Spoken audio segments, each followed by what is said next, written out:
memaki-maki, menantang berkelahi, memecahkan pot-pot bunga, menendang, merusak mobil. Memang dia agak pemberani dikit gitu loh. Tapi dia ini nih self defense yang keluar gitu loh. Sampai dia teriak, "Papi, tabrak aja mereka, bunuh aja mereka." Berdasarkan video saja, itu pelakunya itu ada ratusan.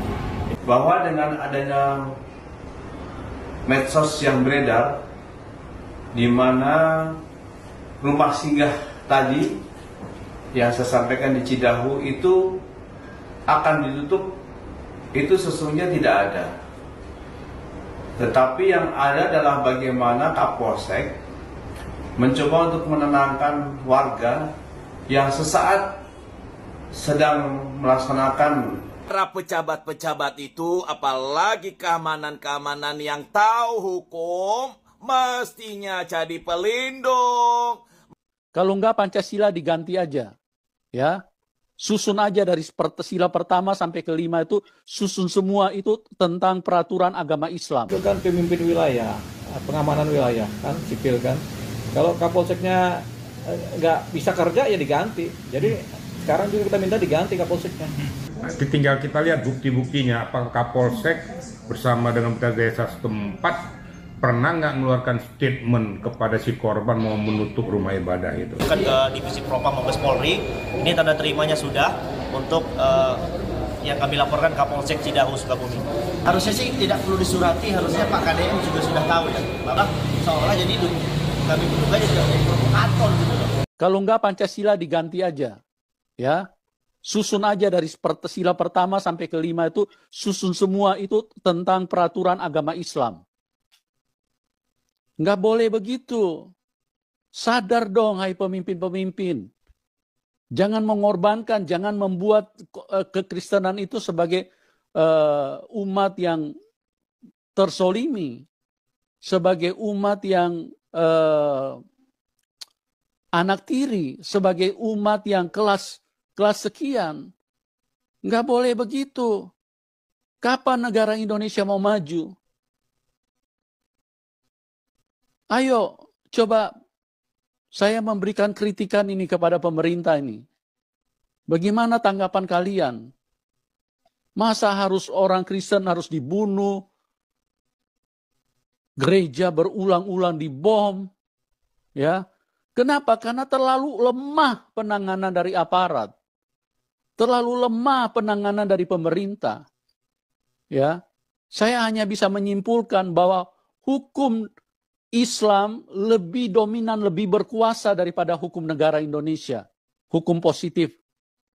Hukum yang seharusnya ditinggikan. Katanya Indonesia negara hukum. Tapi tidak berlaku tuh. Coba lihat polisi hadir di situ. Tidak berbuat apa-apa. Peserta yang melakukan ibadah semua pada ketakutan. Sampai mereka... para peserta itu sampai nangis, sampai shock, sampai trauma. Apalagi anak-anak peserta yang pengikut daripada ibadah tersebut. Mau jadi apa Indonesia kalau negara tidak hadir? Mau jadi apa Indonesia? Ya. Ayo, teman-teman, ya, suarakan ini, ya. Jangan takut. Katakan yang benar. Ini tidak boleh dibiarkan, karena kalau dibiarkan ini orang-orang fanatik agama Islam ini sangat intoleran. Ini mereka semakin membabi buta. Yang jadi korban itu kekristenan. Jadi saya bersyukur ya, bersyukur bahwa sudah mulai muncul seperti Hotman Paris mulai memberikan kritikan bahwa Polri harus hadir, ya. Listio Sigit ini mau dibilang apa? Ini percuma Listio Sigit ini jadi Kapolri, nggak ada gunanya sama sekali. Tidak ada gunanya sama sekali, ya. Malah di zamannya Listio Sigit Kapolri, justru banyak pendeta-pendeta yang dianiaya. Assalamualaikum warahmatullahi wabarakatuh. Sampurasun, salam presisi. Saya Kapitumas Polda Jabar, Kombes Pol Hendra Romawan, SIK MH, menyampaikan informasi penting terkait dengan perkembangan dari kasus pengerusakan kegiatan retreat yang dilaksanakan di rumah singgah di Kampung Tangkil, Kecamatan Cidahu, Kabupaten Sukabumi.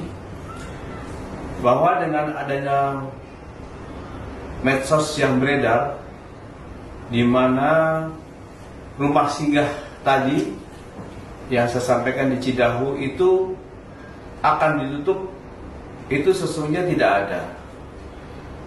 Tetapi yang ada adalah bagaimana Kapolsek mencoba untuk menenangkan warga yang sesaat sedang melaksanakan pengerusakan itu untuk ditenangkan.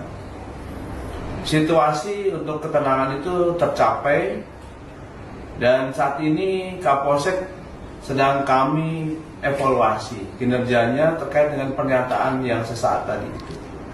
Tetapi untuk penutupan tempat ibadah maupun juga rumah singgah itu tidak ada.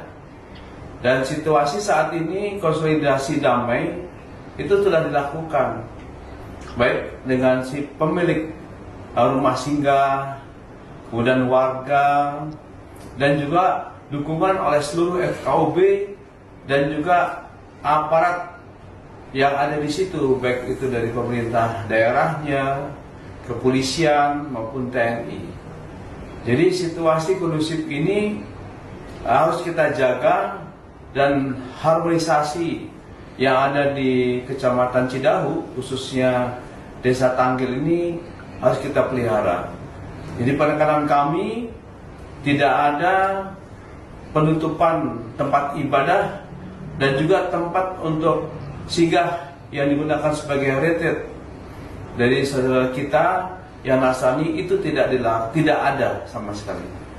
Adapun untuk pengerusakan yang dilakukan oleh warga yang telah kita tetapkan 8 tersangka, ini telah selesai untuk penyidikannya, dan saat ini kita telah koordinasi serta intensif dengan jaksa untuk pelimpahan tersangka, barang bukti, dan juga berkas perkara. Kita percayakan kepada para penyidik untuk menyidik secara profesional, dan proses ini bisa berjalan dengan lancar. Saya langsung dimasuk di hari H aja ya, tanggal 27, karena terlalu panjang kalau saya urut ke belakang. Jadi sebelum kejadian itu kira-kira jam 10, dipimpin oleh Kapolsek, ada 16 orang, termasuk kepala desa, ketua RT 4 Hendra, ketua MUI kecamatan, berikut beberapa mungkin ada tokoh agama lainnya, ustadz ataupun dan tokoh-tokoh muda yang lain, mendatangi saya dan meminta saya untuk menghentikan kegiatan anak-anak yang sedang liburan melakukan retret. Tapi saya dengan tegas saya katakan, saya tidak bisa menghentikan itu karena saya cuma menggunakan hak saya sebagai warga negara. Dan tentunya tidak memuaskan jawaban itu, dan mereka bicara, asalkan tidak melakukan kegiatan beragama, kami akan persilakan. Saya tanya kembali, apa definisi kegiatan beragama? Tidak ada seorang pun dari 16 orang itu menjawab pertanyaan saya. Malah berkata ya pokoknya. Kalau sudah bahasa pokoknya ya jadi repot buat saya gitu dalam hal ini. Ya kan? Dan lagi, beberapa pertanyaan lagi, seperti ada terakhir ada RT Hendra itu berkata kan, kalau cuma satu mobil kita udah sepakat katanya. Saya tidak pernah bikin kesepakatan itu. Tidak ada kesepakatan itu yang seperti yang dia katakan, dan itu dipotong videonya terakhir ya. Cuma satu mobil. Saya cuma katakan keluarga saya keluarga besar, tidak mungkin saya dengan satu mobil saya ada di sana. Nah jadi akhirnya saya bilang dengan masalah hak warga negara tadi ya, Kapolsek bilang kalau saya paham, tapi warga ini tidak paham. Dan saya dengan tegas saya katakan, itu tugas-tugas Bapak sekalian sebagai Kapolsek, aparat kepala desa maupun RT untuk memberi pemahaman pada warganya. Kalau apa yang kami lakukan itu saya lakukan sesuai dengan undang-undang, dan itu hak saya sebagai warga negara. Dan akhirnya tidaklah terjadi kesepakatan, dan mereka meninggalkan tempat itu mungkin dengan situasi yang kurang nyaman atau apa ya. Mereka pergi, dan mereka dengan alasan Waktunya sholat Jumat katanya. Dan saya masih berkata dengan baik pada mereka, semoga bapak-bapak sekalian setelah sholat Jumat mendapatkan hidayah dan kita bisa duduk bersama untuk menyelesaikanlah permasalahannya. Tapi yang terjadi ya seperti kita ketahui semua, mungkin saya nggak perlu cerita ya, begitu banyak video viral yang beredar. Nah, silakan diterjemahkan sendiri oleh netizen maupun para pemirsa atau siapapun lah yang berkepentingan untuk hal seperti itu, termasuk aparat. Dan sekali lagi, kenapa ini saya laporkan akhirnya penistaan agama terakhir ini dalam Dumas ya, karena yang saya inginkan itu kesetaraan sebagai warga negara Indonesia, bukan sebagai umat beragama ini, tapi hak kami sebagai warga negara untuk meminta hak kami untuk beribadah sesuai Undang-Undang Dasar dan sesuai ratifikasi HAM yang disetujui oleh pemerintah di PBB. Oke Pak, itu. Ya, kalau kalau dibilang terkesan membiarkan, ya karena ada bahasanya Kapolsek, saya mengerti, tapi yang lain masyarakatnya mengerti apa tidak kan? Saya tidak. Sama dia sempat ngomong ke Pak Wedi bahwasanya saya tidak mau lihat muka kamu lagi. Nah itu maksudnya dia ada dendam apa sih sama Pak Wedi sampai dia mengatakan hal seperti itu? Itu sama aja dia seperti kayak, ya lu kalau nggak mau ikutin apa kata teman-teman di sini semuanya, ya kalau ada apa-apa ya kesal lu gitu, ya kan gitu. Jadi kalau dibilang pembiaran, ya seperti ada pembiaran, tapi kami kan hanya bisa menduga, makanya kami melaporkan Pak Kapolsek ke Propam Mabes Polri. Kalau saya lihat yang saya rasakan ya, saya harus merasakan. Jadi seolah ada pemaksaan kehendak. Kalau bahasanya, kalau cuma satu mobil, Bapak boleh ke sini. Tapi kalau lebih, kami tidak izinkan. Maksudnya apa? Itu pertanyaan. Karena itu sudah melanggar undang-undang kan, kebebasan berkumpul dan berserikat sudah dilanggar oleh dia dalam hal ini. Apalagi kebebasan beragama. Berkumpul pun dia sudah cegah gitu bahasanya gitu loh. Itu ada di video, dia nyatakan kan, satu mobil sesuai kesepakatannya macam mana? Nggak mungkin saya bikin kesepakatan seperti itu.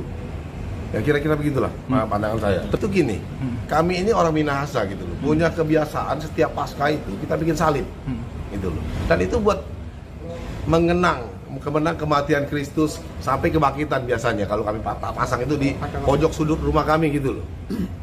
Nah itu kami taman di belakang. Itu bulan April kejadiannya. Dan mereka melihat itu, mereka nggak tahu, saya nggak ngerti. Apakah mereka alergi atau mereka rasa sakit gigi itu, lihat itu, mereka suruh saya masukin ke dalam apa? Ke dalam rumah. Di dalam ruang kami ada kayak tempat ruang doa lah, kalau soal lah kalau umat Islam ya. Saya udah berkali-kali tanya kami apa.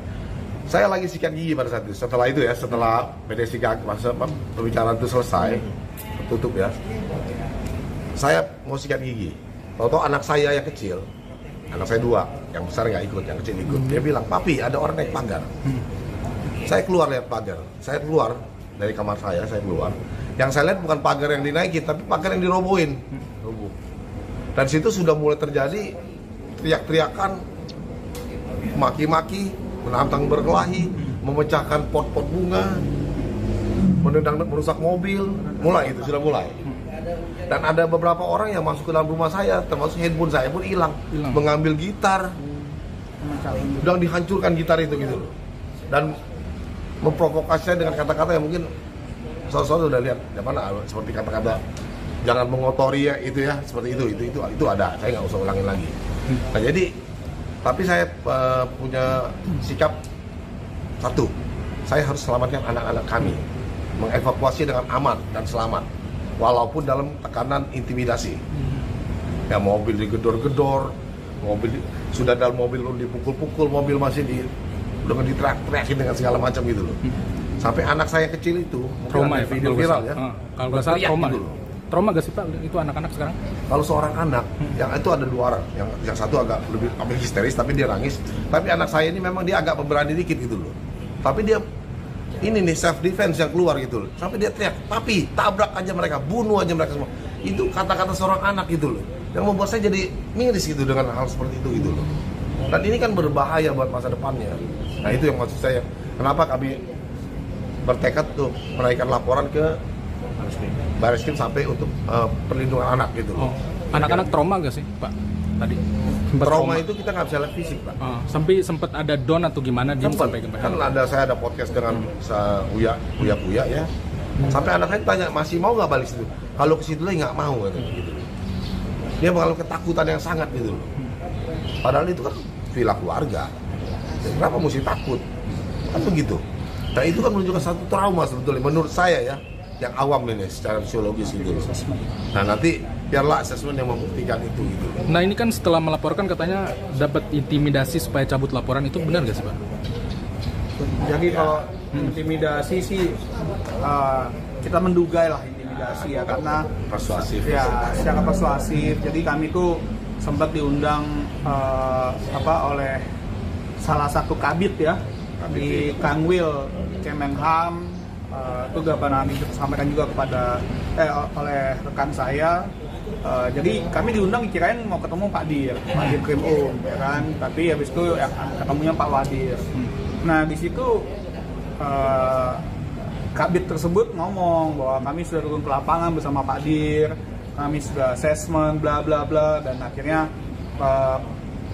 tercapai kesimpulan bahwa keadaan di desa Tangkil itu mencekam ya kan, dan bisa nggak kalau misalnya yang 7 tersangka ini, satu masih 7 ya, belum 8, 7 tersangka ini ditangguhkan penahanannya, dan apabila bisa dicabut laporannya. Dia bilang kita setuju bahwa otak dari kejadian tersebut harus ditahan, tapi kalau ini kan yang 7 ini cuma ikut-ikutan, dia bilang gitu. Nah di situ Pak Wadir aja bertanya kepada dia, Anda ini datang sebagai perwakilan pribadi atau dari lembaga?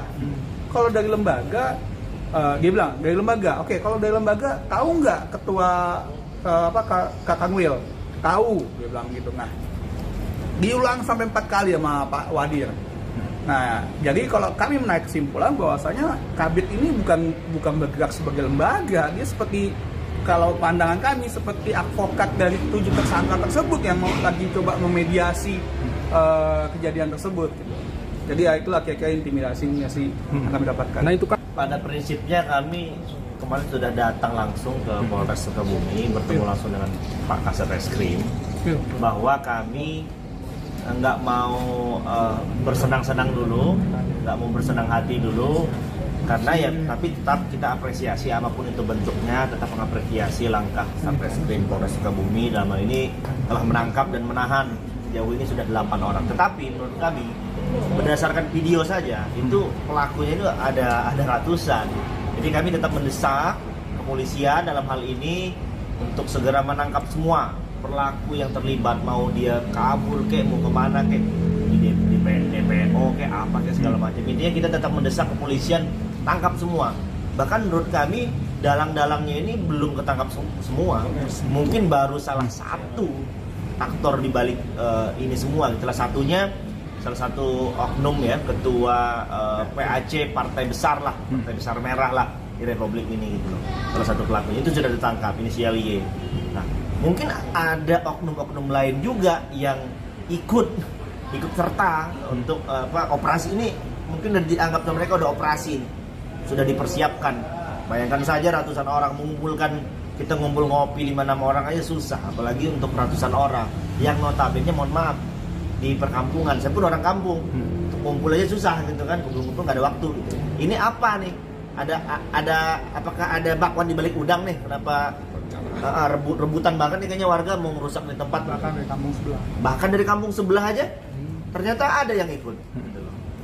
Nah ini Bang, udah ngelaporin ke Kapolsek ya kalau nggak salah, Bareskrim, tapi Pak Waidi sendiri apakah takut kena intimidasi lah? Kami dari awal berkomitmen sebagai kuasa hukum, saya dan partner saya dan tim, kami tidak ada rasa takut selagi membela kebenaran. Kami pun selalu menguatkan klien Pak Waidi. Kalaupun Pak Waidi sedikit merasa ada kekhawatiran, Pak jangan takut Pak, kalau kebenaran kita jangan takut.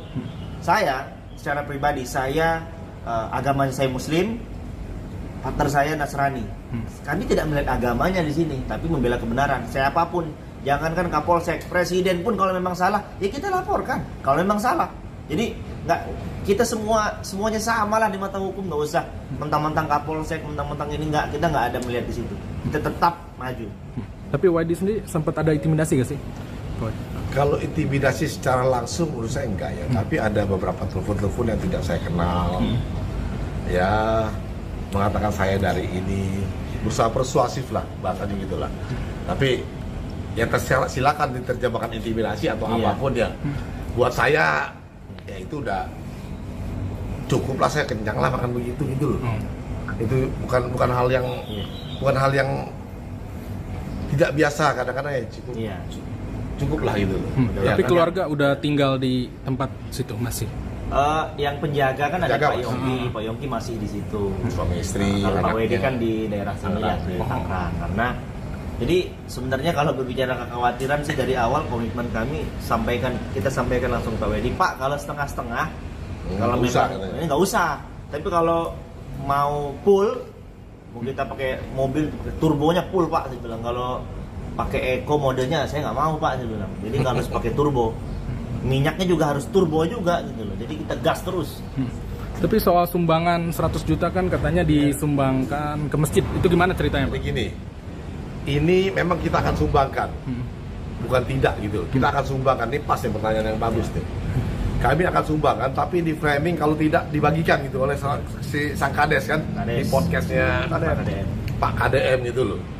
Nah, saya perintahkan kepada ini Pak Yongki, tolong kamu rilis, saya minta masjid di sekitar dan musola di sekitar, ya minimal 4-7 gitu ya kan, 3 masjid 4 musola lah, saya pikir cukuplah mewakili di situ kan.